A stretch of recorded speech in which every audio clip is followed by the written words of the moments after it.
नरम हो तो छोड़ देते हैं, गरम हो तो तोड़ देते हैं।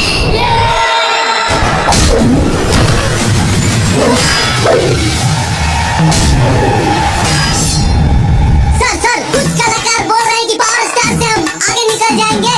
बैठा लो हाथी गधा से ऊंचा हो। तो भाई नमस्ते। तो फाइनली अपने ट्रेलर देख लेनी, जो पावर स्टार पवन सिंह का ट्रेलर था। देख लिए पावर स्टार पवन सिंह का ट्रेलर में ये पावर स्टार पवन सिंह का जिंदगी का हर चीज़ आप लोग के पीछे दिखाया गया है। ठीक है, तो आप लोग ये पावर स्टार पवन सिंह का जो ये ट्रेलर है वो ट्रेलर में जो आप लोग को अच्छा क्या लगा है क्या नहीं लगा है आप लोग कमेंट में बताइए।